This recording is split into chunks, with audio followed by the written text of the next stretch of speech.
السلام علیکم ورحمۃ اللہ۔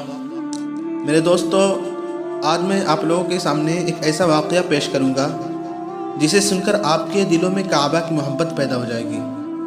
یہ واقعہ ایک چھوٹے سے بچے کی ہے۔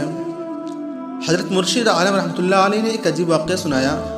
فرمانے لگے کہ ہم حرم شریف میں ٹھہرے ہوئے تھے، ایک چھوٹا سا بچہ وقتاً فوقتاً ہمارے خیمے میں آتا، ہم اسے کھانے کے لیے روٹی دے دیتے اور وہ خوشی خوشی چلا جاتا تھا۔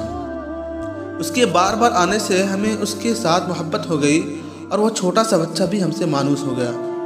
جب ہمارا قیام پورا ہو گیا اور ہمیں آگے سفر پر جانا تھا تو میری اہلیہ نے اس بچے کو بلایا اور کہا کہ اگر تم ہمارے ساتھ چلو تو ہم تمہیں لے چلتے ہیں۔ اس نے کہا، کہاں؟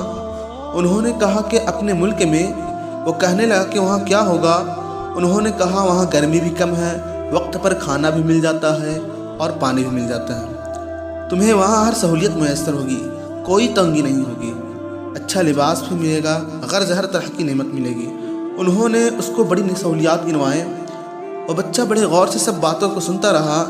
جب انہوں نے بات مکمل کر لی تو اس وقت بچے نے بیت اللہ شریف پر نظر ڈالی اور اس کی طرف اشارہ کیا اور پوچھا کیا بیت اللہ شریف بھی وہاں ہوگا؟